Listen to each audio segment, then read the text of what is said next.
الحمدللہ والصلاة والسلام علی رسول اللہ۔ کتابت، ترجمہ اور ڈیزائننگ جیسے کام وصول کر لیتا ہے، پھر انہیں سر انجام دینے کے لیے دوسروں کو دے دیتا ہے۔ سوال کیا گیا ہے، جو چیز آپ کے قبضے میں نہیں اسے فروخت کرنا حرام کے زمرے میں آتا ہے۔ اس میں ہر چیز شامل ہے، صرف اشیاء ہی نہیں۔ تو کیا یہ بات صحیح ہے؟ اپنی ملکیت سے غیر موجود سامان کو فروخت کرنے کے لیے تو دیگر دوسرے راستے بھی ہیں، لیکن خدمات کا معاملہ سامان اور مصنوعات جیسا نہیں ہے کہ میں کسی سے خدمات اور سروسز خرید کر آگے فروخت کر دوں۔ مثال کے طور پر ڈیزائننگ کا معاملہ ہے کہ ہر شخص مخصوص نوعیت کی ڈیزائننگ کا مطالبہ کرتا ہے، اور اسی طرح کتابت کا معاملہ ہے۔ ہر شخص مخصوص موضوع پر تحریر چاہتا ہے۔ یہی معاملہ پروگرامنگ اور ڈیولپنگ کا ہے۔ تو کسی بھی گاہک کی ضروریات اس وقت ہمیں معلوم ہوتی ہیں جب وہ آ کر اس کا مطالبہ کرتا ہے اور تفصیلات آ کر بتلاتا ہے کہ مجھے فلاں چیز فلاں انداز سے چاہیے۔ سوال یہ ہے کہ میں چاہتا ہوں کہ آن لائن خدمات پیش کروں۔ ان خدمات میں کتابت، ترجمہ، ڈیزائننگ، پروگرامنگ، ویب سائٹ بنانا وغیرہ شامل ہے۔ ان میں سے کچھ چیزیں ایسی ہیں کہ وہ مجھ سے وقت مانگتی ہیں اور کچھ مجھے سرے سے کرنی ہی نہیں آتی۔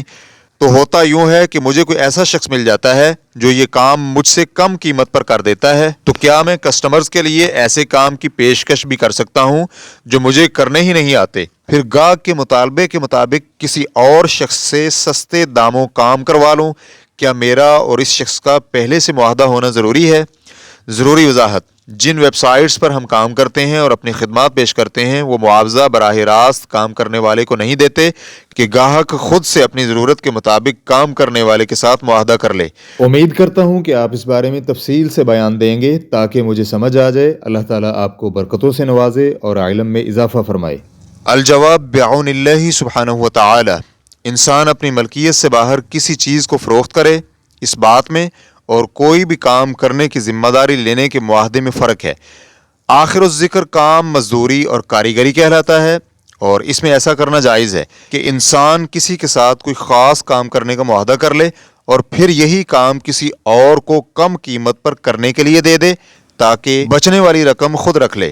لیکن اگر معاہدے میں یہ بات ہے کہ جس سے کام کا معاہدہ ہو رہا ہے وہ خود یہ کام کرے گا، یا اس سے رابطہ ہی اس لیے کیا گیا ہے کہ وہ بذات خود یہ کام کرے گا، کسی اور سے نہیں کروائے گا، کیونکہ اس میں ایسی خوبیاں پائی جاتی ہیں جو کہ گاہک کو مطلوب ہیں، تو پھر یہ کام کسی اور کو آگے نہیں دے سکتا۔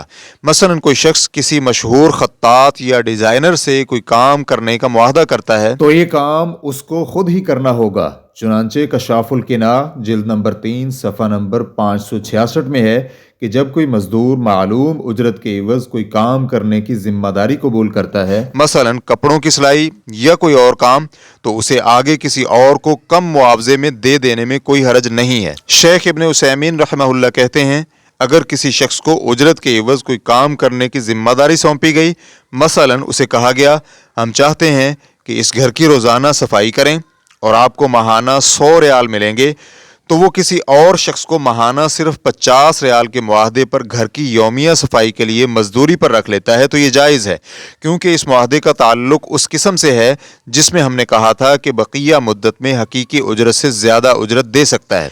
آج کل لوگ اسی کے مطابق کام کر رہے ہیں۔ مثال کے طور پر حکومت کسی کمپنی کے ساتھ معاہدہ کر لیتی ہے کہ وہ مسجدوں کی صفائی ستھرائی کا انتظام کریں گے اور ہر مسجد کے عوض ماہانہ اتنا دیں گے، تو پھر یہ کمپنی مزدوروں کو لا کر معاہدے میں مطلوب کام کرنا شروع کر دیتے ہیں، لیکن کمپنی کو اس میں حکومت کے ساتھ معاہدے کا 1/4 سے بھی کم خرچہ آتا ہے۔ البتہ اگر آجر کا مقصد اور ہدف مذکورہ بالا صورت سے الگ ہو تو پھر کسی دوسرے کو کام سونپنا جائز نہیں ہوگا۔ مثال کے طور پر اگر آپ کسی شخص کو فقہ حنبلی کی کتاب زاد المستقنع کی 1 کاپی تیار کرنے کے لیے اجرت پر رکھتے ہیں، اور آپ جانتے ہیں کہ اس آدمی کی املا اچھی ہے اور غلطیاں بہت کم کرتا ہے، لیکن اس شخص نے آگے کسی اور شخص کو یہ کام کم اجرت پر دے دیا کہ اس کی لکھائی بہت اچھی ہے، تو ایسی صورت میں علماء کرام کہتے ہیں کہ یہ جائز نہیں ہے، کیونکہ یہاں پر صرف لکھائی نہیں دیکھی جائے گی بلکہ املا کو بھی مد نظر رکھا جائے گا کہ سکتہ، کوما، ختمہ لگانے کی کتنی مہارت ہے اور املا میں غلطیاں تو نہیں کرتا، کیونکہ بہت سے ایسے لوگ ملیں گے جن کی لکھائی تو بہت اچھی ہوتی ہے لیکن املا میں غلطیاں کرتے ہیں۔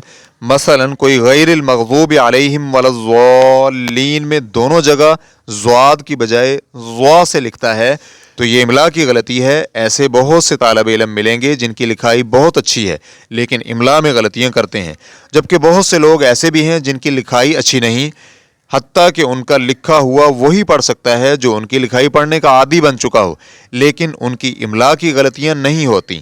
الغرض، جب آجر کا مقصد اور ہدف مخصوص اجیر ہو تو پھر اس کی جگہ کسی اور کو کام کی ذمہ داری دینا جائز نہیں ہے۔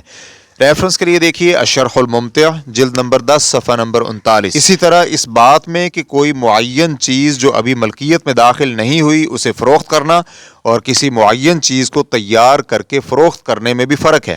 اور اس آخر الذکر کو فقہی اصطلاح میں بیع سلم کہتے ہیں۔ یہ اس ممانعت سے مستثنا ہے جس میں ایسی چیز فروخت کرنے سے منع کیا گیا ہے جو ابھی آپ کی ملکیت میں نہیں ہے۔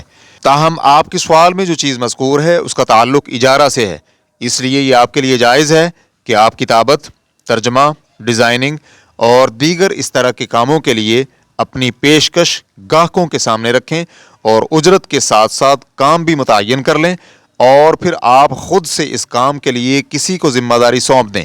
لیکن اگر گاہک کی یہ چاہت ہو کہ آپ خود یہ کام کر کے دیں تو پھر آپ وہ کام خود سے کرنے کے پابند ہوں گے۔ واللہ تعالی اعلم۔ اسلام کیو اے ریکارڈنگز، مؤسسۃ الشیخ محمد صالح المنجد، المملکۃ العربیۃ السعودیہ، فتویٰ نمبر 276680۔ والسلام علیکم ورحمۃ اللہ وبرکاتہ۔